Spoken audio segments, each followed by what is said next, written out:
Welcome back to the show, everybody. This is Pro Wrestling Weekly. We were back again midweek on a Wednesday with your daily dose of everything all pro wrestling. We're here to talk about a lot of things tonight. If you thought last week was packed, this week just raised the bar again. Joining me again, as always at this stage now, a proper feature of Pro Wrestling Weekly now. Russ himself, how are you, my friend? I'm doing all right. How are you? Yeah, not a bother. Um, Tough week. It's been a weird week for me. I've had a lot of crappy stuff going on and stuff like that and all, and just getting through it as we do. But Oh yeah. where the football is disappointing, all those England fans and all and stuff like that.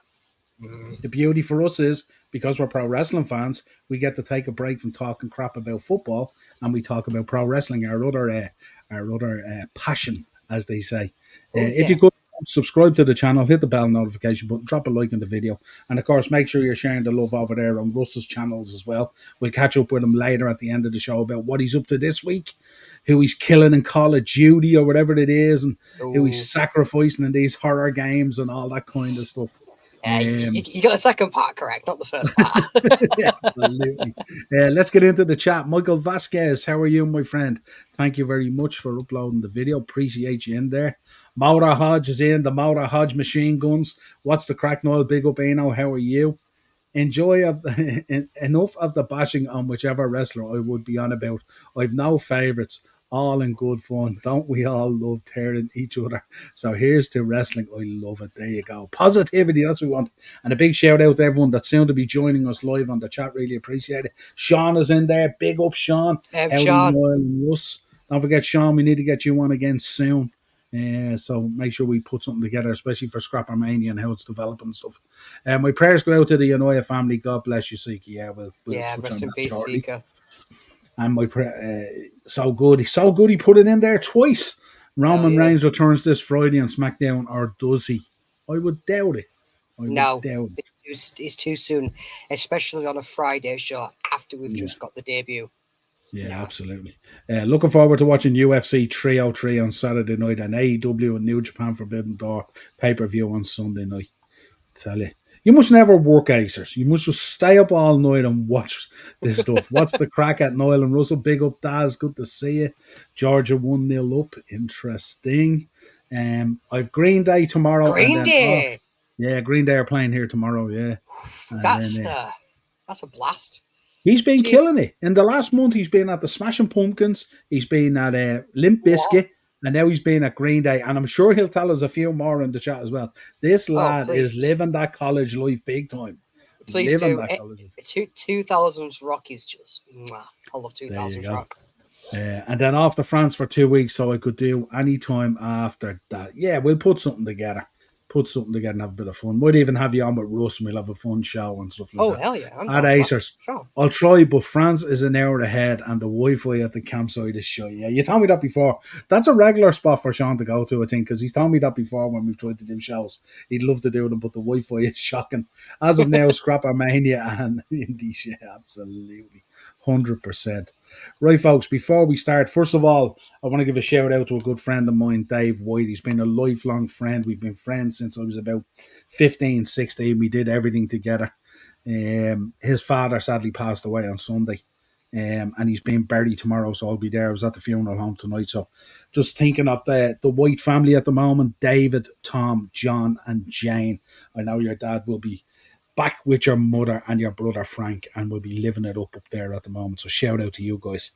Also, we got word the great Sika from the Wild Samoans has passed away. Huge loss to the wrestling community at large.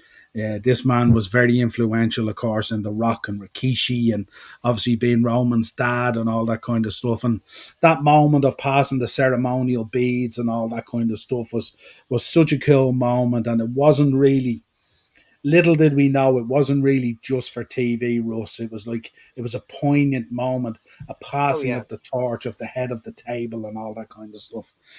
So a big loss. Felt across the whole wrestling community. The outpouring over the last number of days has been absolutely massive, and our thoughts and prayers go out to Roman, the Anoia family and everyone else who was close to him and all that kind of stuff. He will be sadly missed. Hall of Famer and all that kind of stuff. What a team they were. I have the privilege, and I am the age where I got to watch the Wild Samoans as well. So it's extra special for me. So R.I.P. Sika. Hell yeah. Rest in peace to the OG tribal chief. Absolutely.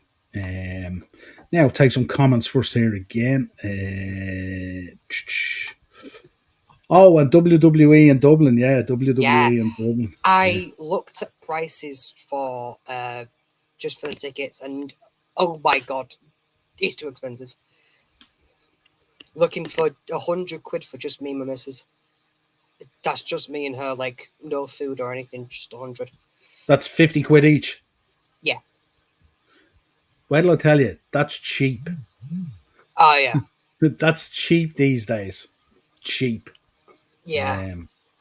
I'd love to go ringside at some point, but do you know something? I've had the opportunity to do that and I won't do it, and it's not because of the money.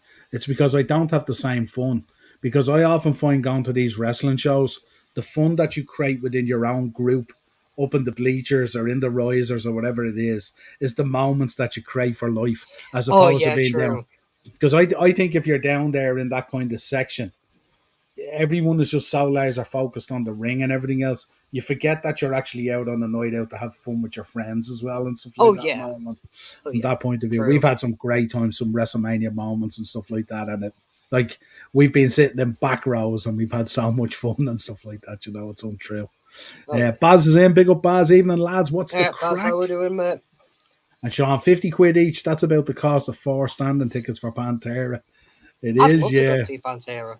I'd love to go see any of the bands. Sean, did you look at the cost of the Pantera tickets?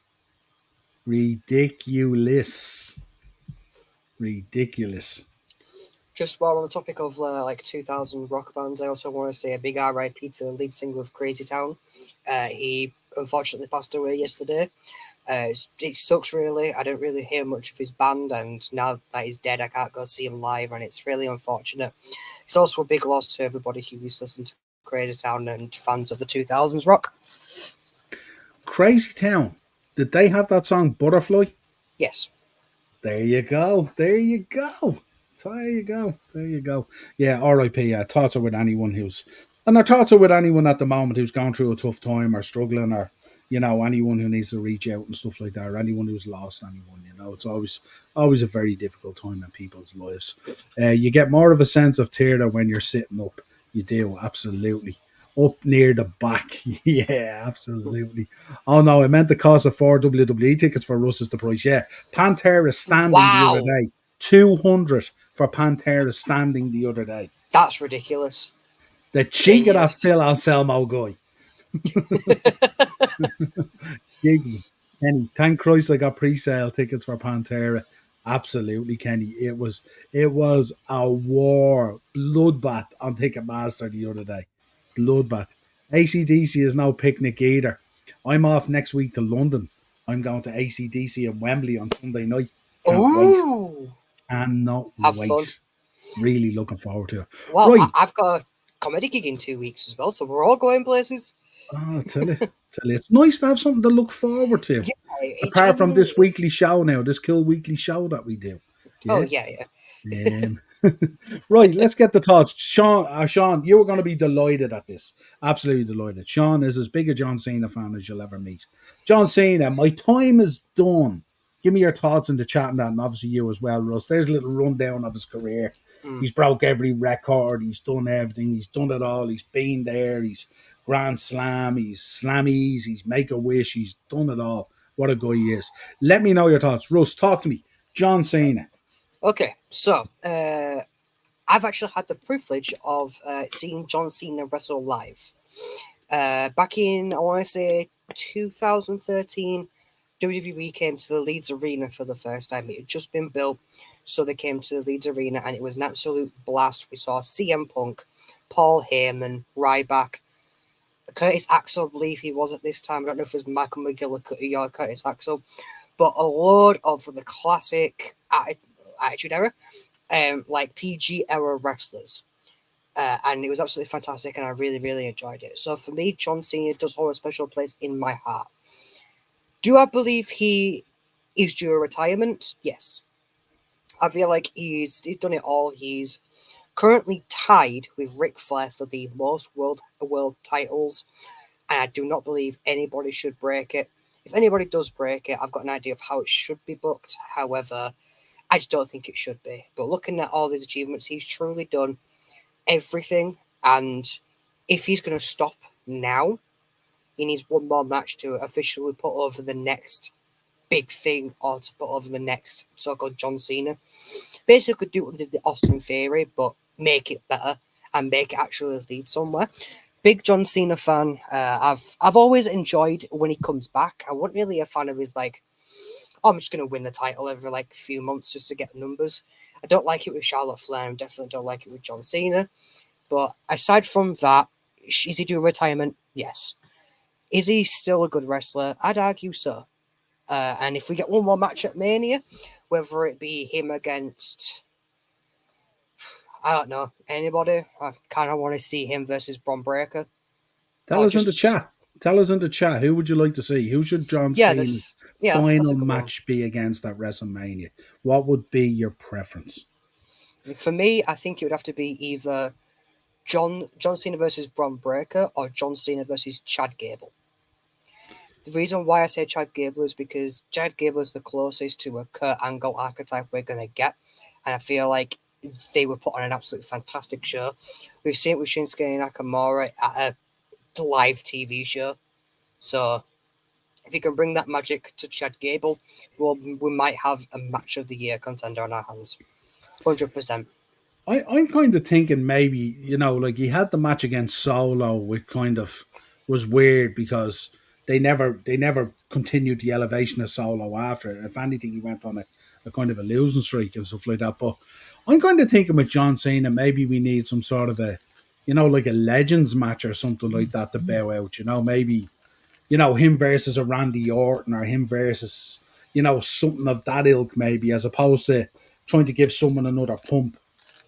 Might be a nice way to go out, just a standalone Legends match with two guys going in with the height of respect for each other and give us 15 minutes in there of absolute entertainment and stuff like that. And I'd be happy with that.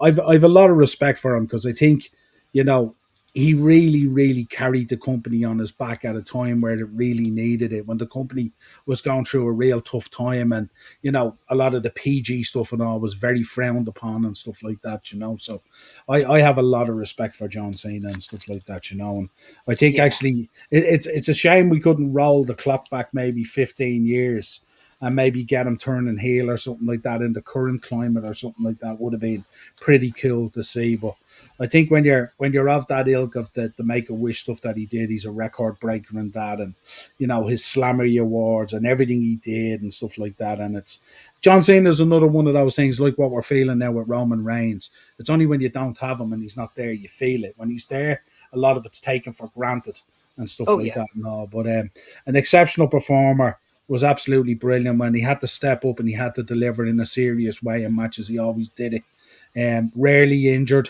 always on point, sells truckloads of merch, and fantastic ambassador for the company.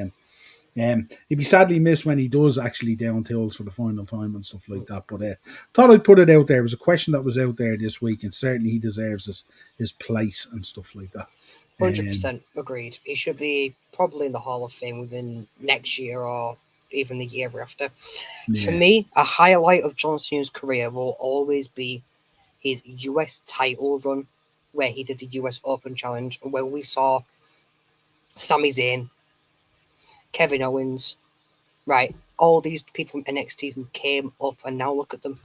Intercontinental champion. Yeah. Probably one of the best workers in the whole business. He truly elevated them, and I've got nothing but respect for him. Yeah, absolutely. And also got promoted himself out of an unbelievable class down in OVW as well. Let's not forget that either.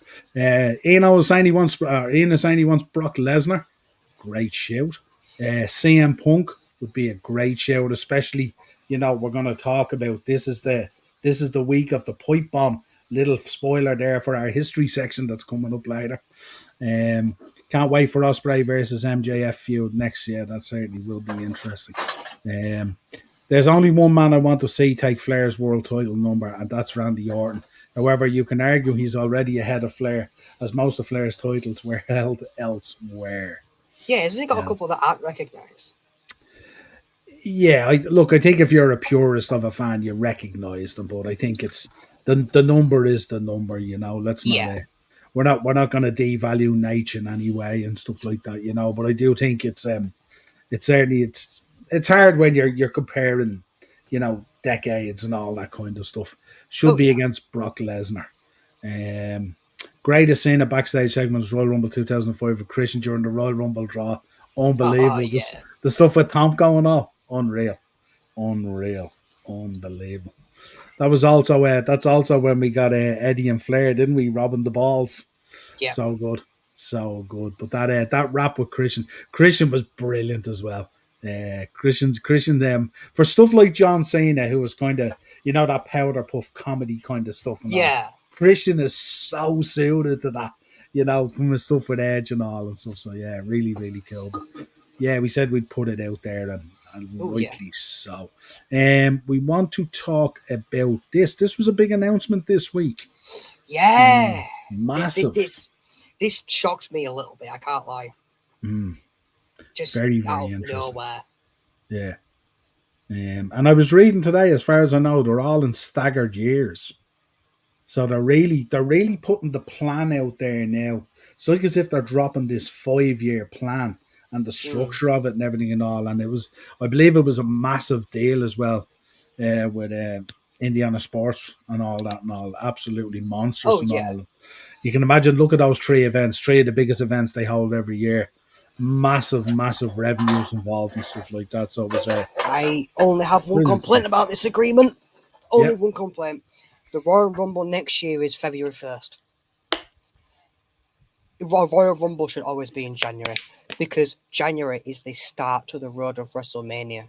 The Royal Rumble is the start of the road to WrestleMania.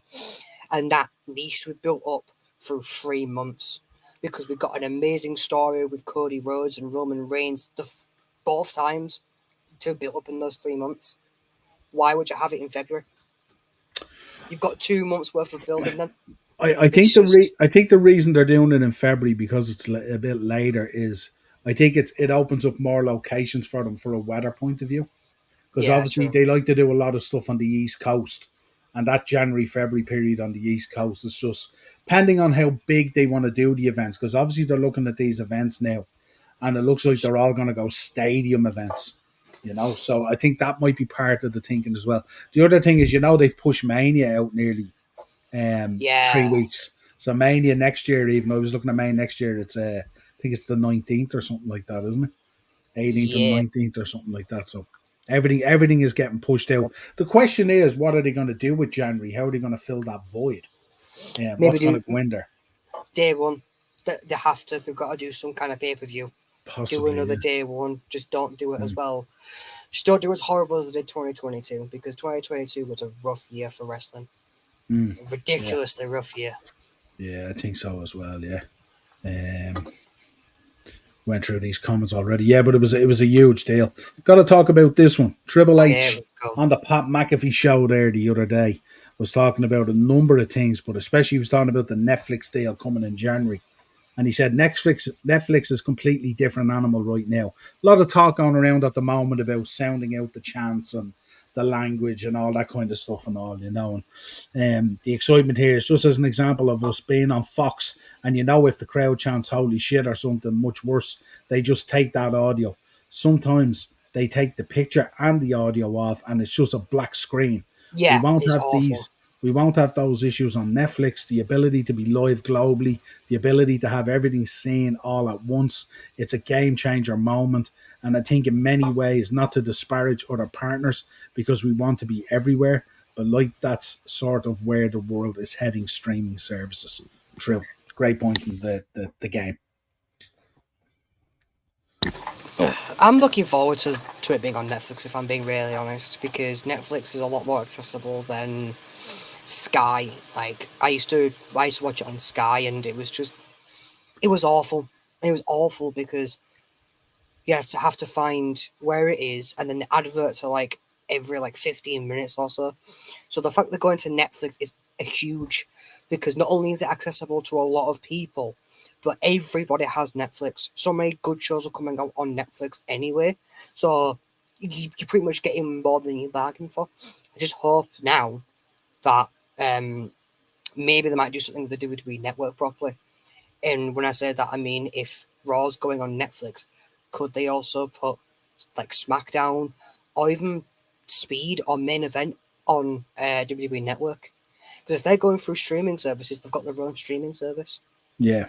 And if we're being bluntly honest, nobody uses thingy for what's it called for live events. Every single time I've gone on WWE Network is to watch pay-per-views, or like Mm. live pay-per-views. So to me, it kind of seems like you need to put something else in there as well, instead of it just being you can watch pay-per-views for free on here. Yeah, Just well, I doesn't think seem right. I think they alluded to the fact that they're going to do a lot more kind of real world documentary type stuff and all that kind of stuff, because you can see the way the product is going. We're getting a lot more visual. You know, there's a lot more content coming at us now from backstage, from the gorilla position, from all these kind of things. So Yeah, obviously, a it's lot of that's cool. going to come in, which is kind of cool, really cool to see as well. So, the only thing I'm concerned about with Netflix is just trying to find stuff and move around and all that kind of stuff with Raw and stuff like that. If they put more stuff on there, how is it all going to sit and mesh together and stuff like that? Because I find when I'm navigating around Netflix, sometimes it's just a pain in the backside. Oh, Um, truly. I Raw will think be more straightforward, obviously. I think what they'll be doing is when stuff goes live, because Netflix are planning on doing more live stuff, it'll always be the one that's just on top. Like they will be Mm. like, oh, you gotta go for like recommend you continue watching live. It will like a live stuff will always be right at the front.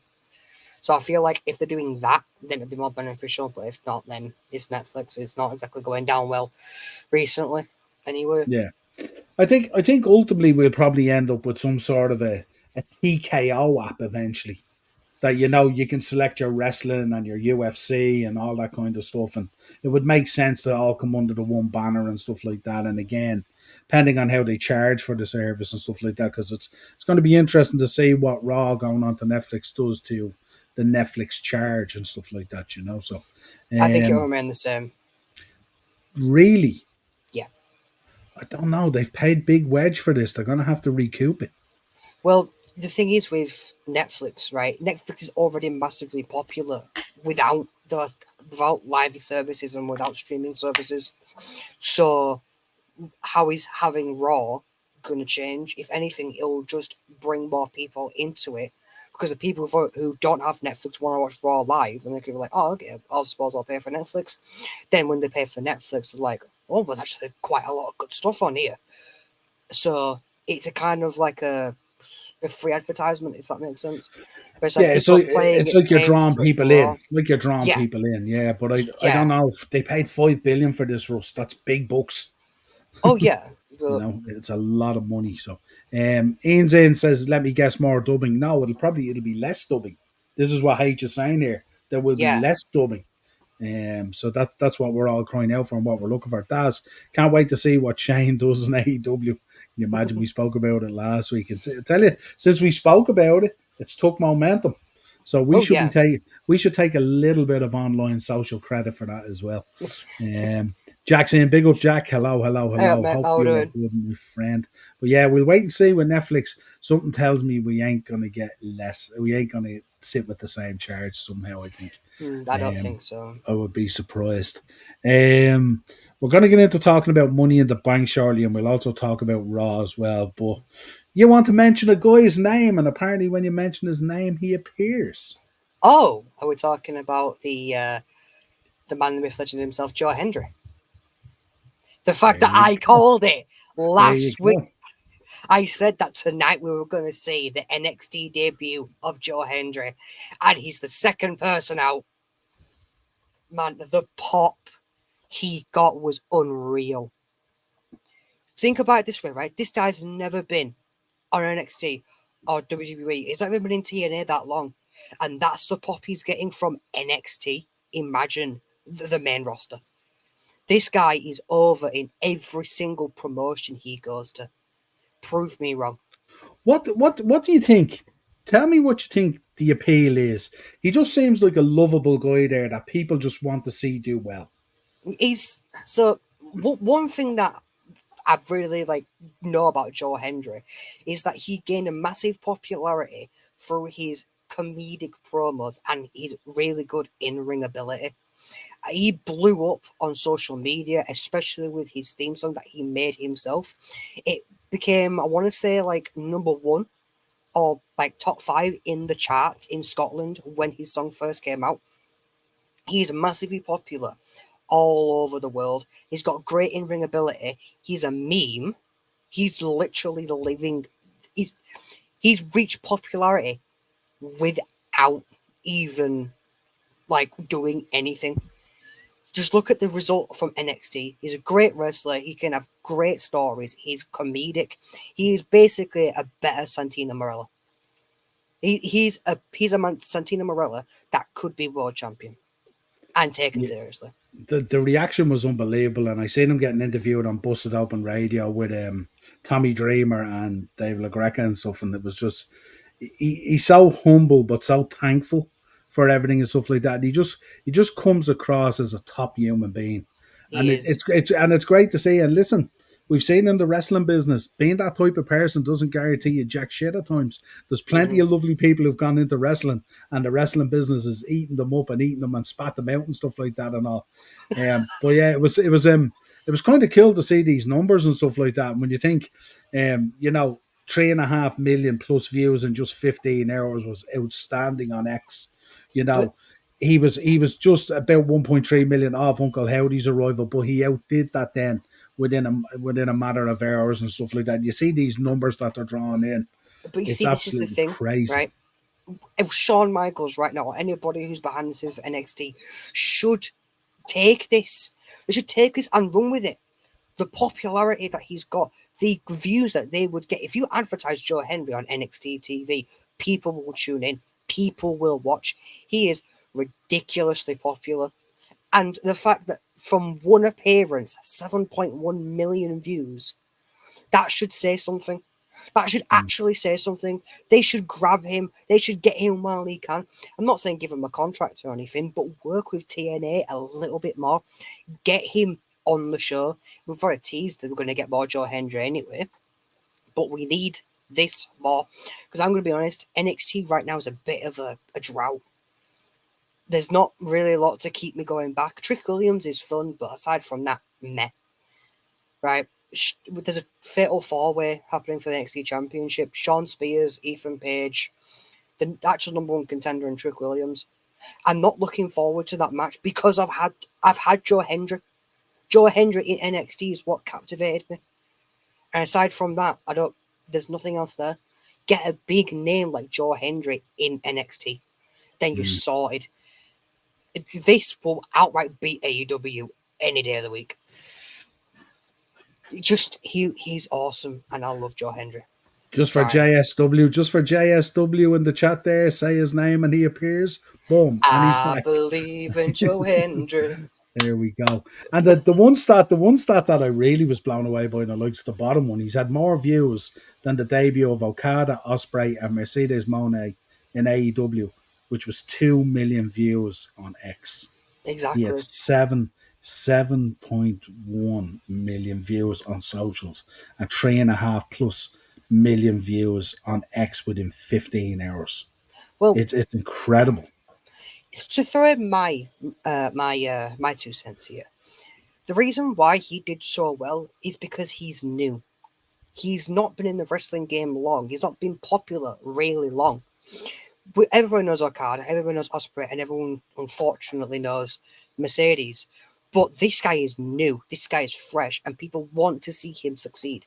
No, I personally don't want to see Mercedes succeed. To me, she's boring. To me, she's just there. Right? She lost my respect when she walked out of WWE. But this guy is new. This is how you can attract new people, new faces. This is somebody who's been all over social media. This is somebody who's been absolutely amazing, both in the ring and outside of the ring. This is it. This is your next guy. I'm telling you, this is your next guy. Yeah, Sean, he's been popular in ICW for years. Exactly. Yeah. It's great. It's great to see it, though. It's great to see because it doesn't always transition. So it's great to see it transitioned as well, and and it's great to see that he's blown away by it, but still humbled by it as well. So Oh it's yeah, if cool you because it means you're dealing with a guy who's not going in necessarily taking things for granted, and I like that. Uh, Danny talks big up sport. Danny. Big Cheers, up, cheers for Danny. How are coming you, here, my man. friend? Smash a like and subscribe, please. Absolutely. And make sure you're checking out Danny's channel as well. Oh yeah, everywhere Great check out channel out there. Danny. Absolutely Absolutely. awesome. Anyone who's in the chat there, folks, make sure you're showing the love. Always share the love. Really, really important to us here at the Upper Tier and Pro Wrestling Weekly. Right, let's Are get we? into it. I was about to say, are we going to be talking about the Uncle Howdy thing? So It's all there for you. We got awesome, new tag. beautiful. We got new tag champs. We had Jacob Fatu absolutely tearing the place up. We have Zilla Fatu potentially coming in, who looks like an absolute beast as well. We're going to have a whole load of Fatus and all this kind of thing. This place is going to be crazy. We got this coming up this week. We got the Bloodline Acknowledgement Ceremony, which is going to be very interesting. So impressed with Jacob Fatu. Absolutely tore the place up, didn't he? Oh, 100%. And then we had that video sit down, Bo Dallas and Uncle Howdy, which was kind of very strange to say the least. Russ, Agreed. take it away. So, okay, so for starters, congratulations to Finn Balor and JD McDonough. I do believe these are the first Irish tag team to win the WWE Tag Team Championship. I know we had Finlay. I don't know if his teammate was Irish, but I'm pretty sure these are the first two Irish champions, correct?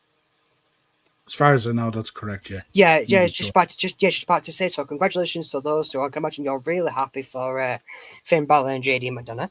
So, putting that aside, the Bo Dallas thing, I'm interested to see where this is going to go. For the simple fact of, they talk about Bray Wyatt. Now, I'm a big Bray Wyatt fan, and I love Bray Wyatt. I don't know what would happen if they truly put his death in this kind of group storyline. For the simple fact of, yes, Bo Dallas is his brother, but where can we actually go from using that? He shouldn't, with me personally, yes, I know this is the whole Bray Wyatt thing, however, he should be going down his own path. He shouldn't be using Bray. To me, it feels cheap. To me, it feels like they're using Bray to get over instantly, instead of just going and showing hard work and showing what the faction can do. They're thinking, right, okay, we have no clue doing this faction. Oh, screw it, just mention Bray. To me, this group should be synonymous with Bray, but also try and be something different that he's never done.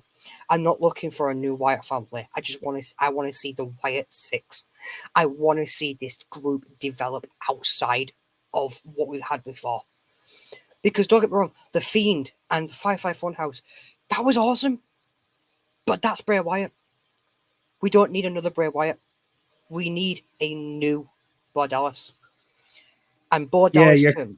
It's kind of, you're looking for like continue the legacy but step out of the shadow. Yes. Kind of, and deliver it that way. I just be honest with you. I just found this again just kind of weird. And again, following on from last week's show, I am absolutely. I've sat about this for a number of days thinking about how this all gets booked and how this gets built into the current product. And I don't know. I don't know how I'm gonna. I don't know how we do it. I don't know how it gets booked in there. It's so beyond weird of everything else that's going on. It's like it's nearly separate to the show. Yeah. It's like as if every week you're nearly trying to find a boneyard match for the weekly show, and I'm trying to figure out how does it all settle in, or do these guys just rock up with videos every week and then something happens on a premium live event or a pay-per-view or what is it kind of thing. I just don't know how it all meshes together at the moment with the way the product is going. You know, you have the dominance of the bloodline, you have people coming up, you have title changes, you have the Punk and the Drew and all that kind of stuff. That's all kind of built around legacy and wrestling and family and all that kind of stuff. And I get with the Wyatts and the family and all that kind of stuff, but it's so far off kilter. It's cool and it's Yeah, it's awesome, awesome. but It's it's just, just it's like as if once that comes on, I've changed the channel and I'm watching something else. oh That's how yeah, it feels to me at I the moment. I 100% agree. I have no clue where they're going to go with this, and I'm even more confused now that they've mentioned Bray Wyatt and mentioned his death. If this was a tribute to Bray Wyatt, fine, and have him actually speak from the heart about Bray Wyatt, then fine. But if you're going to build something off them being reminded who you are, we don't know who Bo Dallas is. We haven't seen him in TV in years. So it's either it's going to be Bo Dallas, who we haven't seen for a while. We have no clue what he's about now, or are we going to remember Uncle Howdy? Like it's confusing, and like you said it perfectly. Continue the legacy, but step out the shadow. Do not follow in Bray's footsteps fully. Make this faction a scary faction. Make it a dominant faction. Do whatever the hell you want with this faction, but just remember it's your own identity. Do not try and follow in Bray's footsteps because you know they will work. Because people will just call you Bray 2.0. It's not Mm. going to do it. It's not going to. It's not going to work. And that's me Yeah, being blunt. it's a tough one, you see, because I mean, what do you do? Do you put them against four members of the bloodline? Even do you put them in a tag match? And like just how does it mesh and go together? I'm not too sure, and that's why, because I'm not too sure and I don't really understand it, I'm intrigued to see where they go with it. So I'm Oh I'm yeah, hundred I'm percent. invested and I'm interested. I'm not against it in any way, but I'm just trying to figure out my own mind where it sits in terms of how I digest the whole show, if you like, and where it fits. Sean's in. Niall, did you see Yeah. Martin and Worky are coming back for Scrapper? That will be absolutely brilliant, Sean. Two great guys who started out coming into my shop as kids, who developed as really, really good wrestlers and brilliant entertainers. And it'll be brilliant to see them back at Scrapper Mania. Fair play to them. I had Lee. Lee was in with me before he headed off to WrestleMania this year and stuff like that in Philly. He was staying with Terrence and stuff like that. Two of the guys that are lifelong kids and friends and who learned how to wrestle on mattresses and all that kind of stuff back in the day and all. And just two great, genuine guys. And it's great to see how they've developed and become men and family men and all that kind of stuff. And also, hats off and big up, Sean. Love that. Jacob Fatu is Umaga 2.0. Oh, he's potentially, He no disrespect seems to like it. Umaga. No disrespect to Umaga, and I was a big fan of Umaga's as well. But Mm, Jacob Fatu has so much more in his locker. My God, he's agreed. unbelievable. I 100% Unbelievable. agree. Um, After right, this is a really really popular opinion. His debut completely outshines Solo Sikoa. Just because to me his debut showed that he's got a lot more in the tank than Solo does. Solo does not appeal to me as a leader, especially of the Judgment Day. Or Judgment Day. Of the Bloodline. I don't know where I got Judgment Day from. Because on the same screen. But he does not appear as a leader to me. To me, he's a henchman. If they were to say, yeah, we're going to change up leader, Jacob Fatu, I should go, you know what? Fine by me. Because he's more of a leader. He's shown do you know what it a lot is? more. It took time.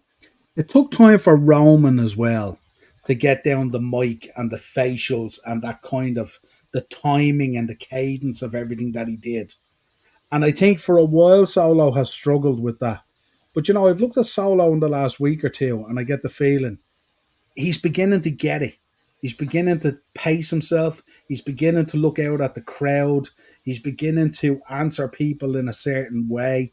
And I've been more impressed with him in the last 2 weeks in the way he's carried himself as the leader of the group than what I have been way previously and stuff. That I still think he has a lot of work to do. But remember, Agreed. it took Roman time as well, and the pairing up with Heyman and the Heyman situation with this is kind of weird because before it was Heyman there with Roman as the wise man.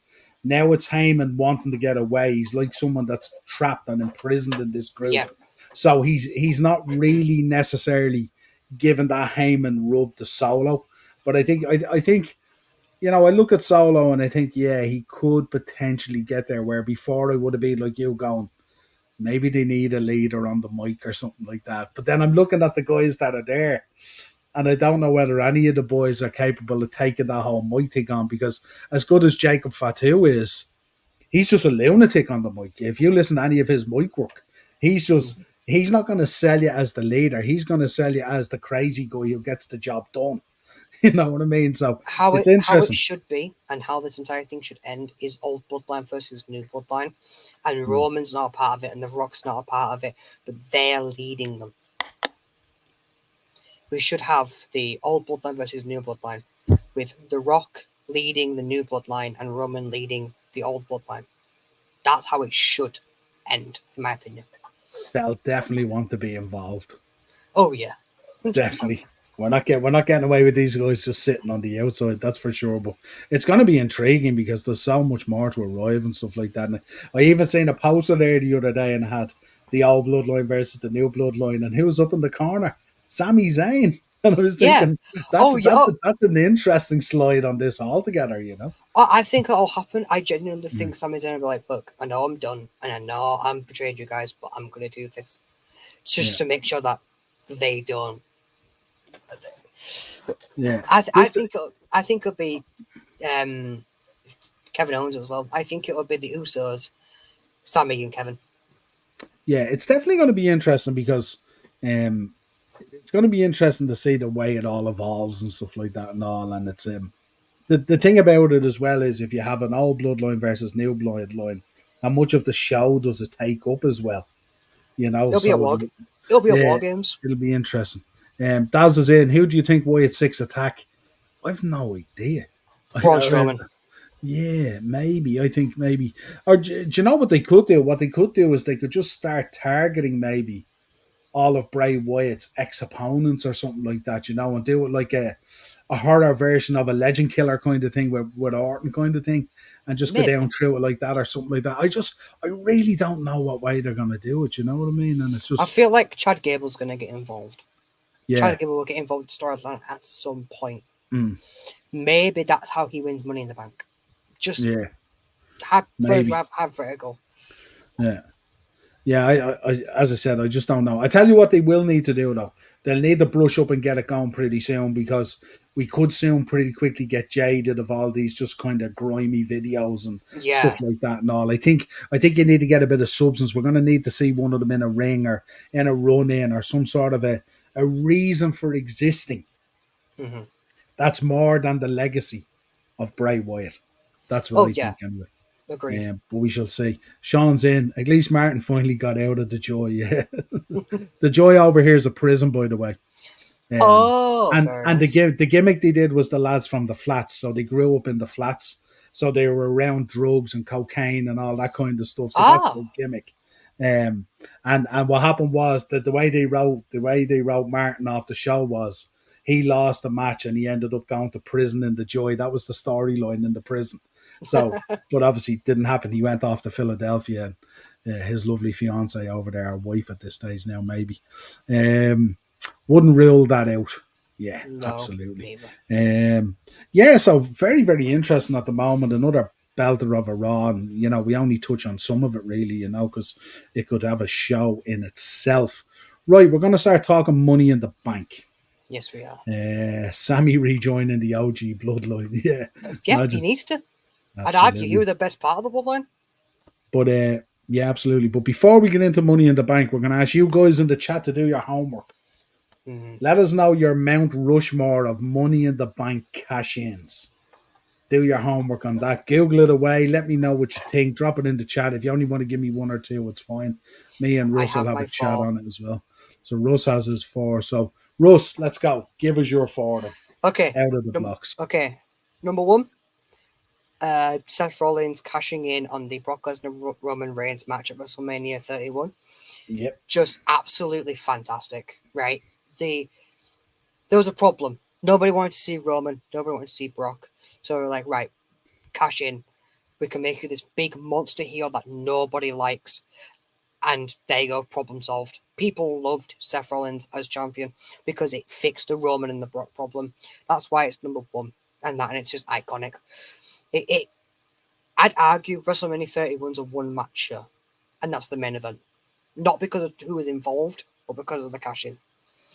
Number two has to be Dolph Ziggler, because the pop that it got when he came out and he was cashing in, but also how you thought, yeah, they're just going to get screwed over. Everybody thought he was just going to get screwed over, and then when he won, he was like, yes, finally. Yeah, and then and it was sweeter as well because it was Alberto Del Rio, because no one really liked Alberto as champion anyway. Yeah, so it was kind of cool. He was never credible as a world champion, and he just never was.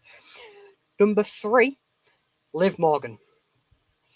The reason why I say Liv Morgan is because for a while everybody was saying how good she was and how much talent she had and how over she got. And the fact that she won Money in the Bank and cashed it in on Ronda Rousey, that's a bonus, by the way, because I hate Ronda Rousey. But just the pop it got then was fantastic. It sucked out a lackluster run. And of course, you had to drop it to Ronda Rousey. But I didn't mind it, and I thought it was good. Now, my number 4 is incredibly controversial. So, it can be, but it's not as controversial as my number 5. My number 4 is Damian Priest. The reason why he's my number 4 is because his cash-in set up a chain of events that still show today. The CM Punk, the Drew McIntyre, SummerSlam, Judgment Day, Rhea disappearing, everything. It's a constant long story, and it's making WWE better, in my opinion. If I had to throw non-recency bias, Edge and RVD would be up there, but because of recency bias, it's them 4. That's okay. Sean, you need to jump back into the chat now and tell me the truth. Because there's no way your Mount Rushmore of cash-ins is Baron Corbin, Otis, Asuka, and John Cena. John Cena, I'm all good with. Baron Corbin, Otis, and Asuka. Give me the truth. Give me the truth. As Batista would say, you're going to give me what I want. You're going to give me what I want. I actually got something to say about Baron Corbin's Money in the Bank. Go on. It annoyed the hell out of me. Because... No, not because it was Baron Corbin. It's because he failed a cash-in because of John Cena on the worst world champion that the company has ever done. And it's just ridiculous. I would rather have Baron Corbin with world champion than Jinder Mahal. He was awful. He had shit matches. I could not get invested with him at all. And the fact they're like, oh, we're going to have Baron Corbin cash in, and everyone got really excited because they're like, finally, they're taking the belt off him. And the main event could have been Baron Corbin versus John Cena for the world title. That would have been awesome, but no.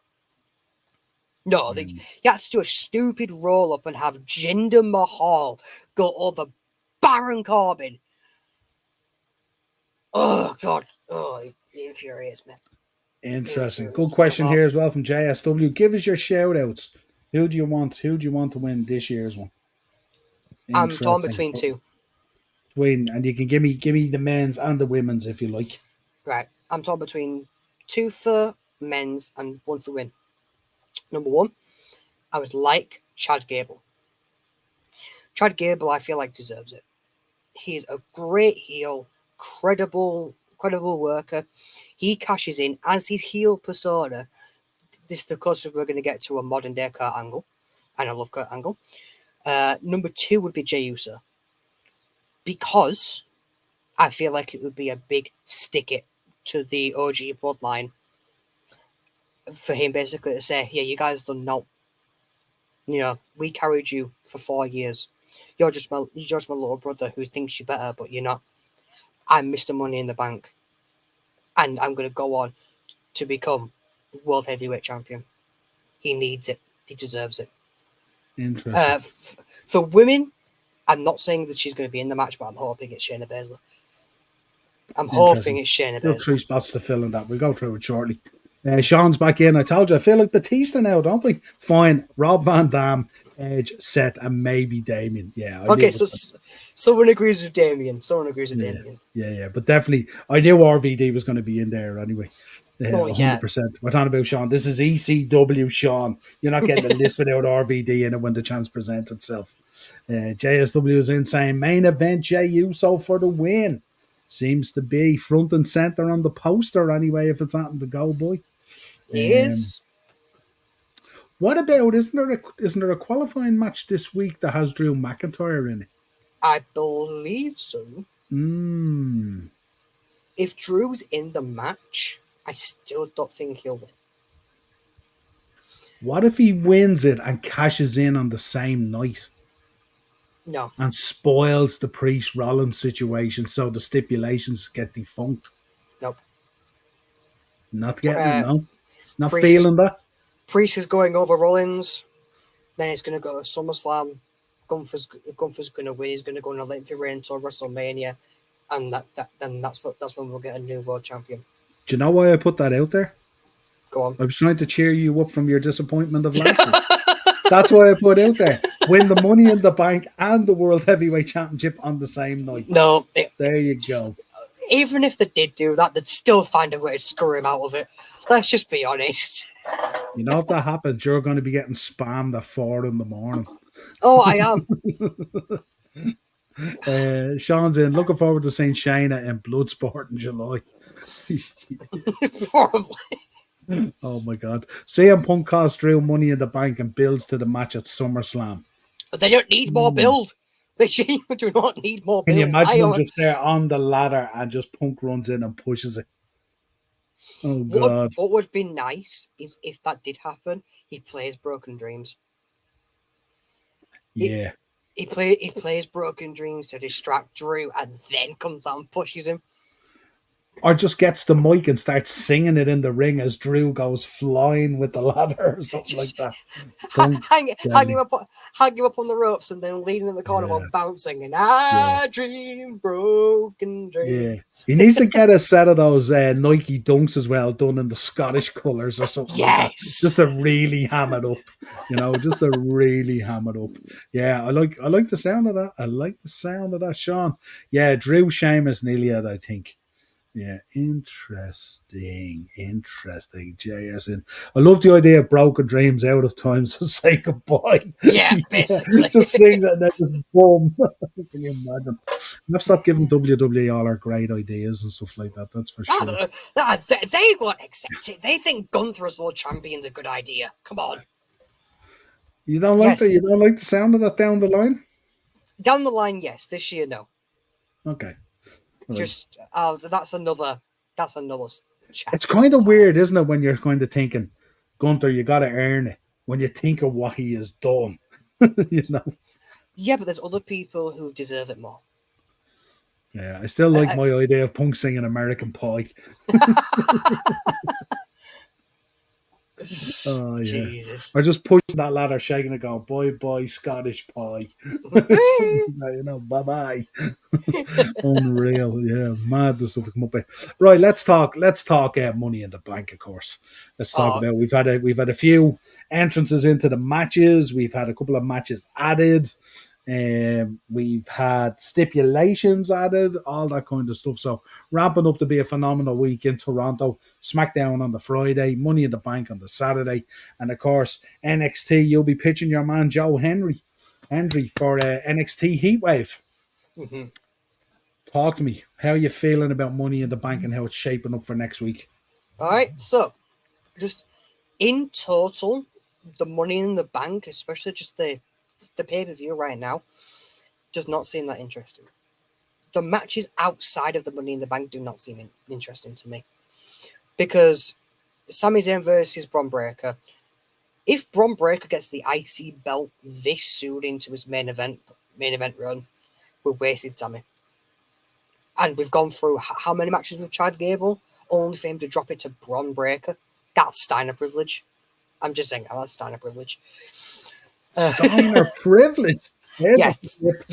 That's going to be out there on Twitter. This guy, Steiner privilege.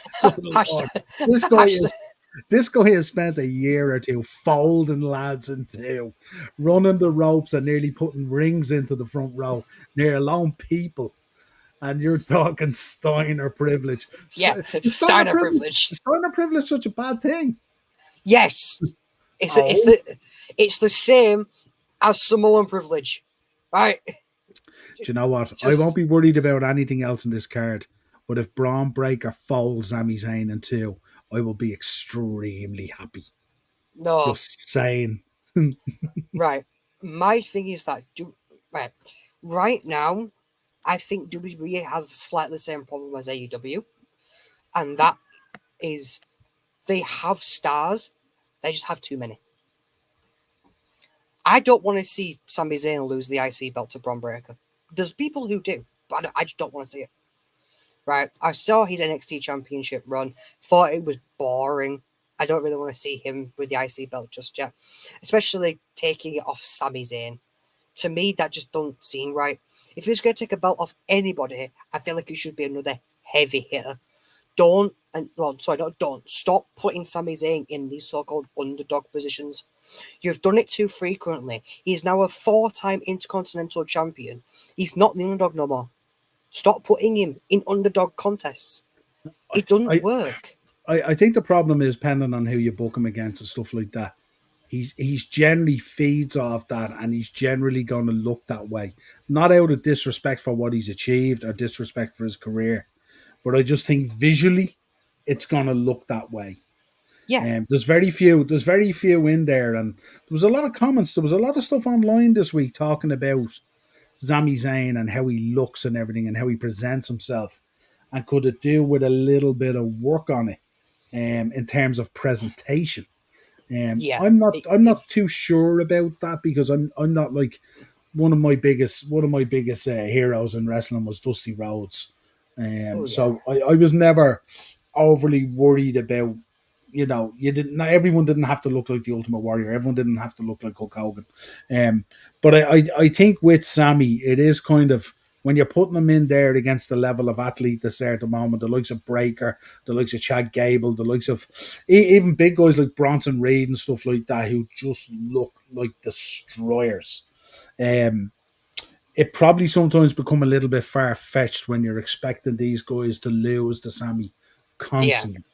And that's where my big concern would be and stuff like that. But I don't know. I think Breaker's going to absolutely fold him. I think they've built Breaker up huge over the last number of weeks, and I think it will add to it as well. We spoke about how that kind of heelish kind of way of him that they're trying to bring out with Samantha and with Ricochet and kind of stuff like that. If he folds Sammy, that could be the icing that absolutely turns the crowd to really go in on him and stuff like that. And I that don't could think be it will. big. I don't think it will because, like, I'll just be honest. I don't think it will because I feel like if he folds Sami Zayn, everybody's going to expect it and everybody's going to start cheering because it's Braun Breaker. Hashtag standard privilege. Anyway, can you put the comment that Kenny's put? Yep, absolutely. Yeah. I'll do Ian's first. Looking forward to Yes, NXT fine. Heatwave. Yeah, absolutely. Yeah. And Kenny, So babyface Sammy is about as interesting as used sandpaper. you see, Yeah. I agree. Only in certain situations. I feel like babyface Sammy against the Bloodline was fantastic because it was that finally somebody who knows how the ranking system works in the Bloodlines going at him, right? And he to me was the most credible person to drop the belt to. Now it's just getting a little bit ridiculous. I feel like he's taking spots which should belong to other people. Chad Gable should have won the belt 2 months ago. It's nice and Sami Zayn's beaten 2 undefeated records, 2 WrestleManias in a row. Nice. I think, do you know what it is? I think what they did with Gunther was they cemented the IC belt in there again as the gatekeeper belt for a world championship match. That's your platform again. And I think where you look at it there, you have Sami Zayn in there as the IC champion. If he loses the IC belt, the chances of him being elevated back into a world heavyweight situation or a WWE championship situation are probably very slim, I would imagine. If you look at Braun Breaker folds him and takes the IC belt and pushes on and just becomes this destroyer that they're going to book and stuff like that. you can very well see in time if he drops the IC belt being elevated into potentially a world champion down the line. I think he looks the part. I think you could book him. I'm not going to say book him in that Goldberg vein because I know a lot of people don't like the Goldberg the way it was done and stuff like that and all, but done in a more proactive kind of way, but have him as a destroyer. And then at times he has to go up against the likes of a powerhouse like a Braun Strowman, like a Bronson Reed, one of those guys and stuff like that, where you really have to you really have to find that little bit more and stuff like that. I think he still has a long way to go in terms of character development and stuff like that and all. Yeah, Um, you don't have a character.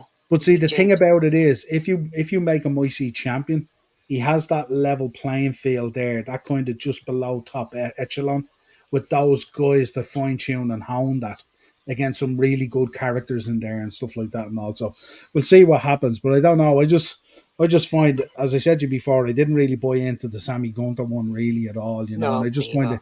And listen, it's not that I'm not a Sammy fan. I am a Sammy fan, but I just think it's when you visually when you look at it, it's like kind of when we talk about the White Six as well. When you kind of look at it visually and stuff like that, it just looks kind of off. You know, Yeah, it it's it's does. it's, sometimes he's presented in a way you touched on it where he's the The underdog. the underdog, but not just the underdog. He kind of looks like the guy who won a ticket in a raffle to have a match. That Yeah, kind of way. And it's like, and I don't want to do disrespect him. He's an unbelievable athlete and he's an unbelievable truly wrestler. is. But I just think these days, I think visually you have to bring a lot more, and there's just at times it's just a homeless feel to it, and Yeah, it's there just is. it's just weird. And for a belt like the IC belt that's so prestigious now, Oh yeah, I just since think it's one of those things. But again, in the chat, let us know what you think. if honestly, if Bron Breakker does what you said and folds Sami Zayn in half, first thing I'm thinking is, well, that was just a waste of an IC reign because they Mm. set him up as this underdog and then he gets folded. What's the point? If you're gonna do something like that, make him face Damian Priest. Just put the belt on him. Why don't you? I'm not a big fan of Bron Breakker since he's come to the main roster. I haven't I can't get behind him. Do you know what it is for me? I like those powerful guys. I was a fan of Batista, Triple H, Kurt Angle, those type of guys, those powerful big guys. And it just for me when I see him, I get excited because I just think he's just going to absolutely upend people, and it's just going to be chaos, and it's going to be pandemonium, and he's going to be an absolute killer. And I get excited about that. It's like kind of when you have a player and you see him pick up the ball and he gets you out of your seat, you're excited to see him play. Breaker for me is kind of like that. That stuff he did with Ricochet was unbelievable. Actually, I think they didn't capitalize on it enough, to be honest. They could have capitalized on it a bit more. But when Braun Breaker hits the ring, okay, so now listen, I was a Steiner fan as well, so I was Steiner See, Brothers fan Steiner as well and stuff privilege, like that. Steiner privilege. And the thing about it is, not even at the Scott level, I was a huge fan of Rick Steiner back in the day and stuff like that. And I loved that whole dogface gremlin thing and all that. And all. It was really cool. And I love the rawness of it. That kind of raw, Yeah, uncontrolled, kind of Brock Lesnar when he came in. That kind of unharnessed rawness about it. Now, if you're the guy on the receiving end of it, it's a different story if it's not as controlled as you want. But yeah, that's one I'm excited for, I have to say, and it's going to be interesting to see what way they book it. yeah. You see, I'm looking forward to it, but my only issue is that if right, if I'm being really honest, Gunther to me was a perfect example of a destroyer because at some point there was actually moments where you're like, oh my god, he's going to get his title reign ended. This is actually going to happen, and then he beats him, and you're like, wow, okay, that was a close one. It won't be like that with Breaker. Breaker will just run through everyone. It's going to be a really boring title reign because there's none of that excitement. It's like the Brock Lesnar Universal Championship run he had in like 2017 when he was just going through arguably people who shouldn't even be in the ring with him. Ricochet, Finn Balor. There was a fatal four-way that he won that he shouldn't have won because of the people who was in it. Roman That Reigns, Balor, that Braun. Balor, that Balor Lesnar match was awesome, though. It Remember, was that good. was an awesome match. It was good, but he shouldn't have been put in that position Mm. because you put someone like Finn Balor in a position against Brock Lesnar. he immediately is like, yeah, there's no way in hell he's winning this. This is just going to be a free win for Brock. It's going to make us But the hate him more. story they told in that match was awesome, and It was. it showed the respect that Lesnar had for Balor going back to their days in New Japan and stuff like that. And all, really, really impressive to see it, and to see them being able, and with Brock Lesnar.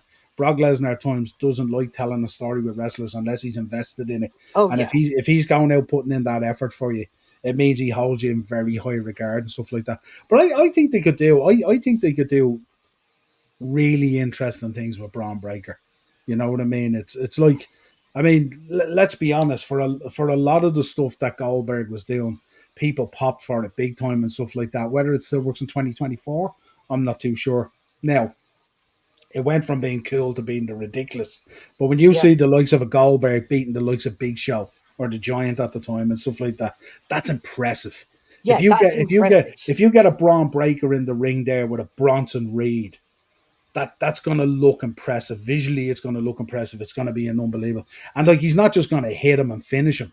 There's going to be a kind of a story bit to be told as well. So they have to figure that out. But it's kind of like, when I spoke to you a few weeks ago and I spoke about Cody's title reign, kind of felt like they were just ticking boxes. Remember we spoke about it? Yeah. And I still do feel like that, to be fair. I feel like they're just ticking boxes. Well, to a point, I did like the way they followed on with AJ Styles. We spoke about it on that show as well, that they giving AJ another shot kind of made it a bit more interesting and stuff like that.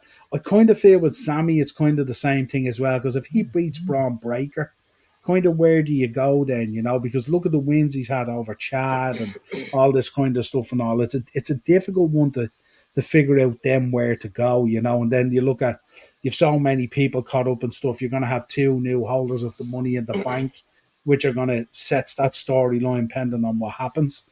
If I'm being really honest, if I was to say, someone said to me, pick somebody in the main roster right now for Sammy to drop the belt to, Ilya Dragunov. I would much rather see Ilya Dragunov as IC champion than Braun Breaker. Because with Ilya Dragunov, I'm the same with you with Braun Breaker. I get excited when he gets into the ring because he's such a great worker. And he does great matches. And the Trick Williams match he had, amazing. The Gunther match he had, he's the only person to beat Gunther. Well, sorry, he's the first person to beat Gunther. Because obviously now, Thingy's done it. Sami Zayn. So I feel like the only two people who've beat Gunther in a match together would be fantastic. Think of the stories that could be told in that match. How, like, I've beat Gunther, well, I beat Gunther as well, but I beat him for a I don't know. Do you see where I'm coming from? I can't think of the top of my head. Yeah. But just something like that would be amazing. That's why I can see doing it, but I can't get behind Braun Breaker as IC champion, and I probably won't get behind him as a champion for I don't know, a couple more years. He needs to. Steiner hater. Yeah, I am a Steiner hater. We need to get a shirt, don't we? We need to get a shirt. Steiner hater. There we go. I should get a t-shirt that says Steiner Math and a massive cross across it. I hate dog face gremlins. Something like that. Yeah, I did. I caught episode 3 of What Killed WCW. It was kind of the Vince Russo episode, if you like, and I thought I still need to watch it.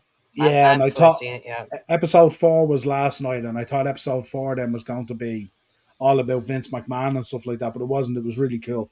So yeah, we'll get, once Russ watches it, we'll drop a review of it and stuff like that. It's out there to be seen anyway, and it's really, really good the way it's put together. In fairness, yeah. So what else are you thinking on this? Yeah, Daz was another question. Do you think the winner cashes in on the winner of Damien versus Seth? I just said that about 15 minutes ago. That would be insane. It would be insane, but it'd be a transitional championship reign, and the World Heavyweight's not in a transitional championship reign right now. In my opinion, they just don't need it. It's not credible enough. Yeah, they need to be careful as well how they treat these belts, don't they, to keep us fully infested and stuff like that, and also. But yeah, I'd listen. I think it's always super cool. We complain all the time about these people carrying briefcases around all year.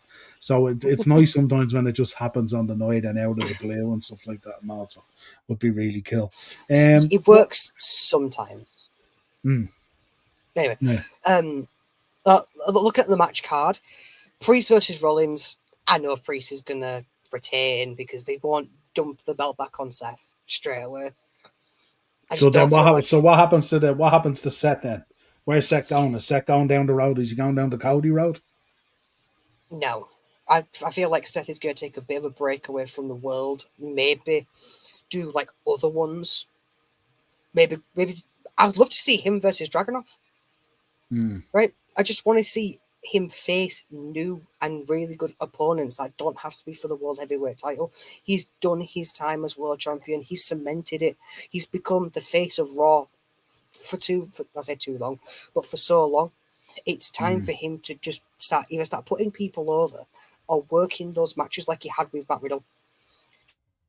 Just working with some new people, working to get their name out there. Certainly going to be interesting to see what way it flows. Yeah. Go on, yeah. Yeah.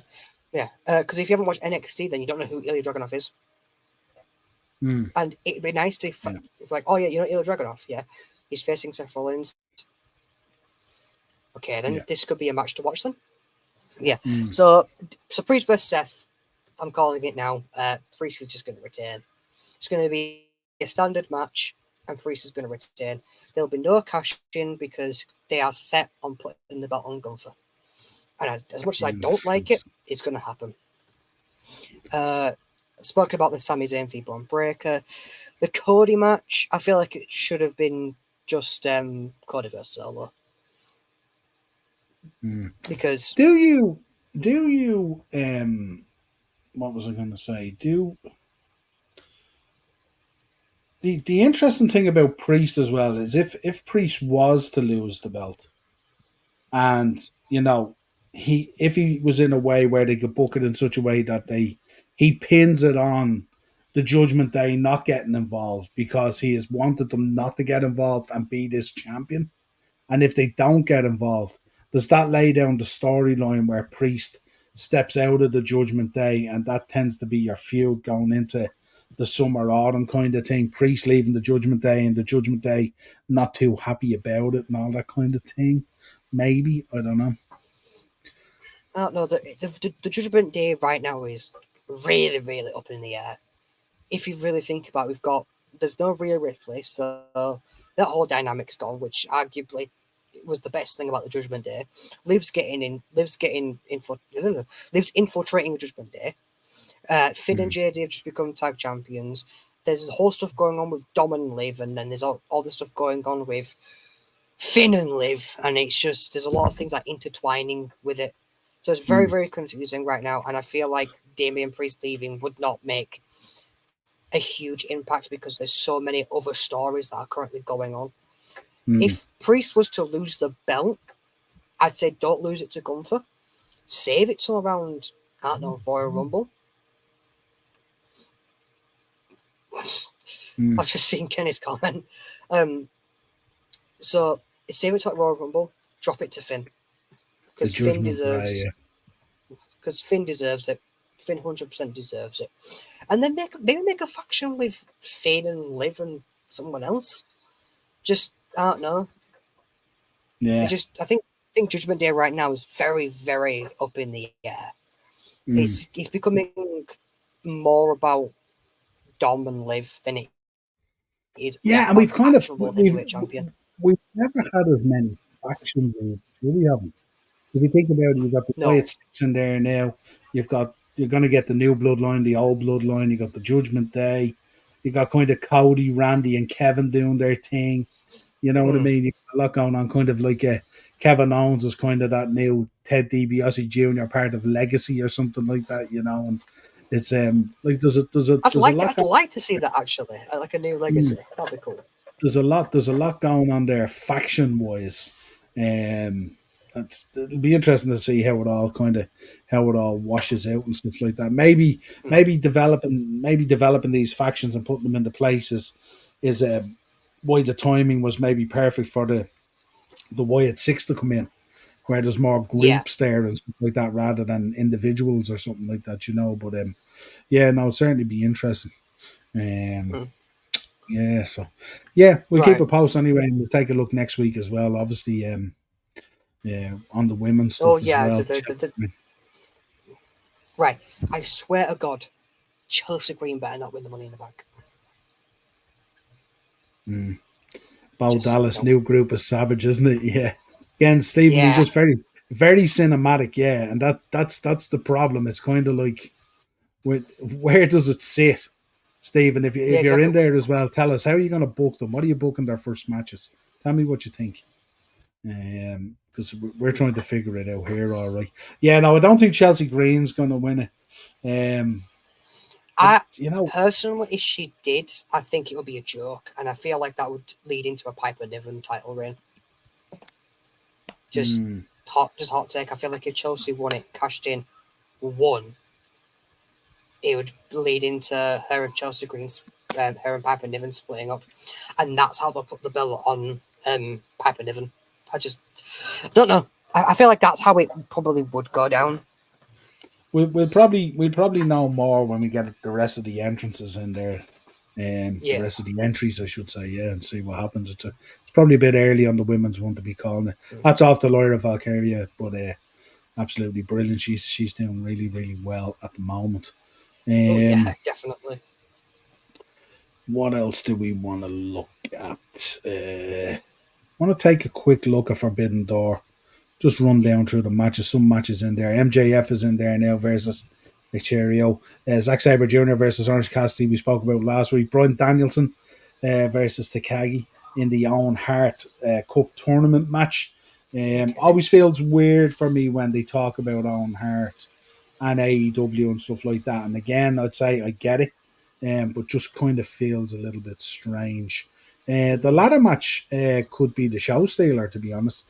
Takeshi's gone in there with Mark Briscoe, Jack Perry, and Dante Martin, and more to be added. That could be a show stealer. Agreed. I'm still going with my safe bet and saying it's going to be Jack Perry. Jack Perry, you reckon? Yeah, Jack Perry. Yeah, and I'm interested to see the top two matches. To me, look interesting. Again, if you look this week as well, I think Dynamite was it, or was it last week? Dynamite did its lowest number. And they were talking about lead-in shows that it was something else, and the Big Bang Theory didn't lead into it apparently, and also I kind of feel each week when the ratings or the viewership drops, they always find some sort of an excuse rather than looking inward and going, right, how are we going to make the product better here and boost the ratings, as opposed to to turn around and say, listen, last week it dropped because the Big Bang Theory wasn't on before it. Yeah. It's kind of like, it's a lame excuse, really, isn't it? Agreed. Agreed.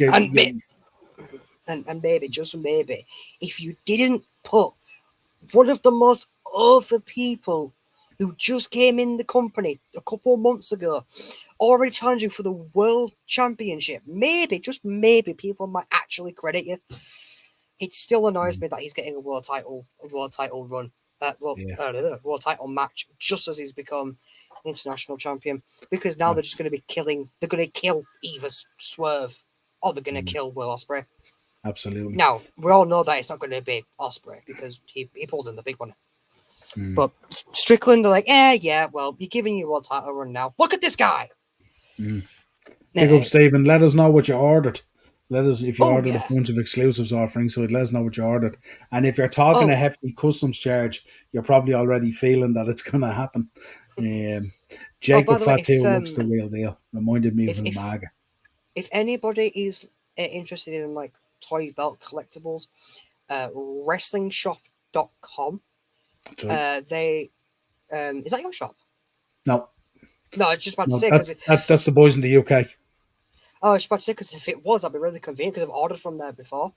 Yeah. They are doing the World Heavyweight and the Undisputed Championship as toy belts available in July. Don't know when in July, but they are being available to be shipped out. So, yeah, if you're interested in the toy stuff, then definitely. Absolutely. Ian's saying, what happened to Tony Khan making these major announcements? the same that happens anytime Tony Khan makes a major announcement.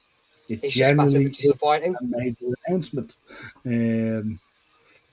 There's one match we are missing, the tag titles match. Yeah, probably I haven't fully updated. I did put these slides together a couple of days in advance, stuff like that. So there's probably What's the tag titles match? Young Bucks uh, versus who? good question. I haven't looked at it, so I'll have to update it. Like I said, I think we're getting an AEW Undisputed Era with Jack Perry and the Elite. Yeah. That's what I've said from the start. Interesting.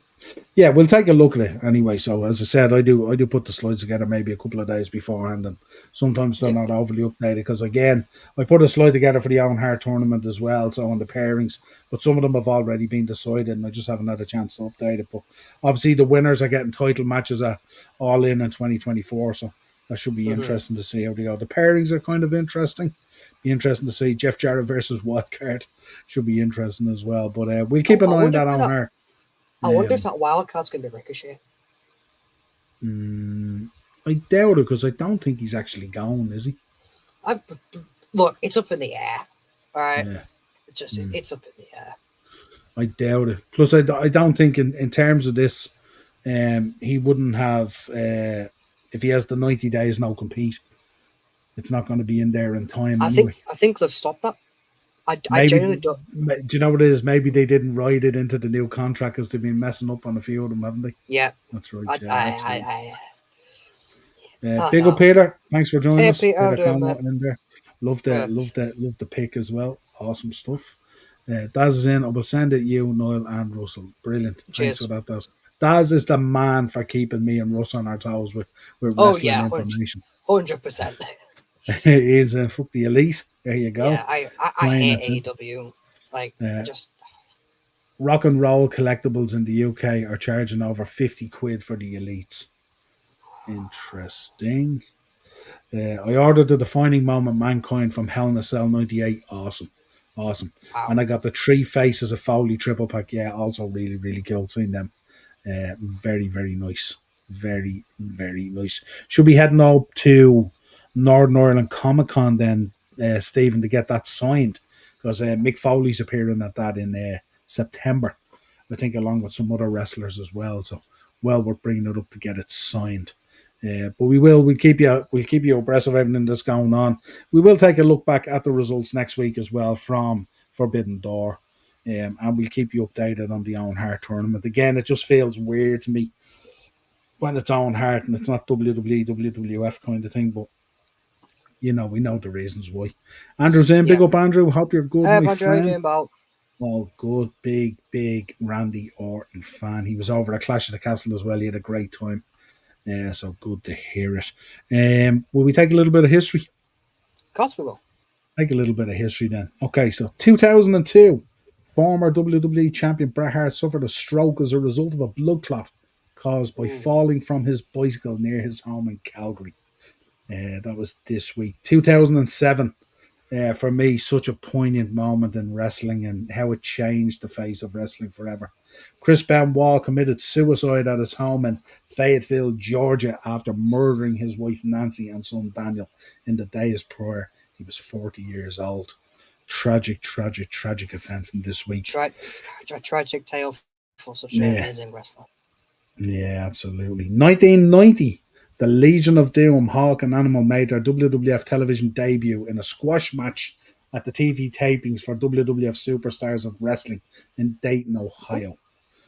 2006, I love the Road Warriors, such a big fan of them. 2006, Shawn Michaels and Triple H officially reunited to reform D-Generation X. Yes! And were victorious over the Spirit Squad, if you remember, in a 5-on-2 handicap match in the main event of Vengeance in Charlotte, North Carolina. 2008, the Ultimate Warrior took part in his first professional wrestling match in 9 years when he picked up a win over Orlando Jordan, no less, in Barcelona, Spain. The match was for the new Wrestling Evolution Heavyweight Championship. Warrior vacated the title immediately after the match and would never wrestle again. 1990, the Road Warriors, Hawk and Animal, were repackaged and made their WWF TV debut as the Legion of Doom on Wrestling Challenge from Huntington, West Virginia. That was a sad day for me. I loved the Legion of Doom, but the Road Warriors was just so much cooler. So much cooler for me. Apparently, Mortal Hodge likes Road Warriors as well. There you go. That's what you want. He likes the other guys. He'll send you the link for the World of Sport guys, which are two guys that came out and just started beating up on fans and stuff like that. No, they were horrific. Absolutely. He sent it to me and it's classic. 1992, the Nature Boy Buddy Rogers passed away peacefully, aged 71 in Fort Lauderdale, Florida. And 2003, WWE announced the release of Rowdy Roddy Piper. That was a tough one. 2005, Batista retained the World Heavyweight Championship against Triple H in a Hell in a Cell match in the main event of Vengeance in Las Vegas, Nevada. Remember that match well.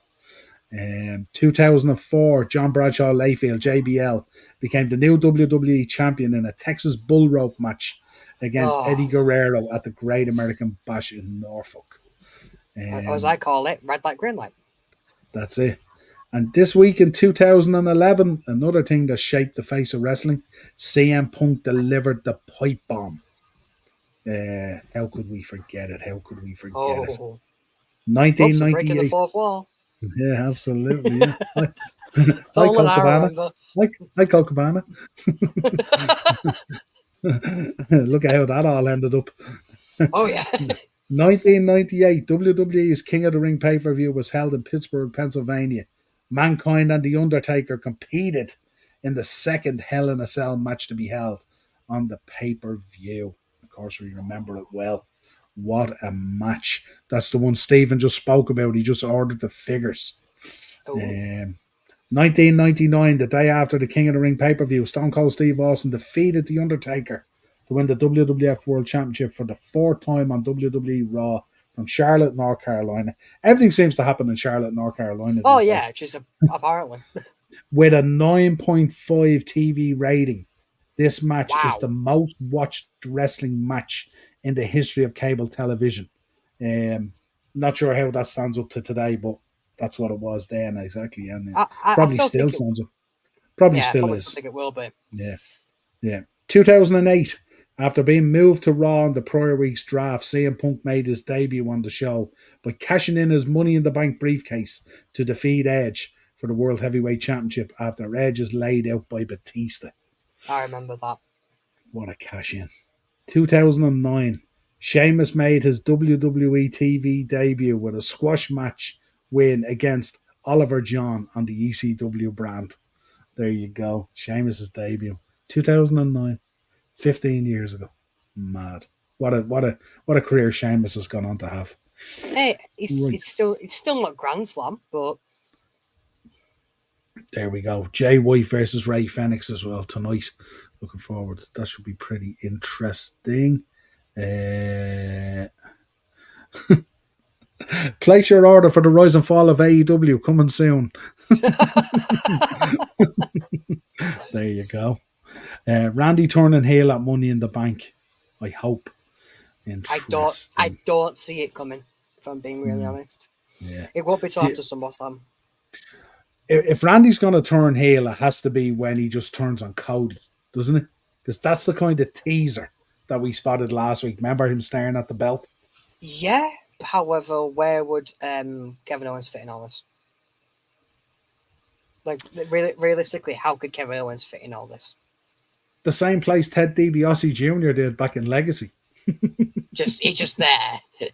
Yeah. Well, your option, Kevin, is you can be the Ted DiBiase Jr. of this deal, or we can just put you in another program with Sami Zayn when we ain't got anything creative for you. You decide. You decide. Yeah. You can help Cody, or you can go back to Sami Zayn. Which do you want? Love Kevin Owens. Kevin Owens is awesome.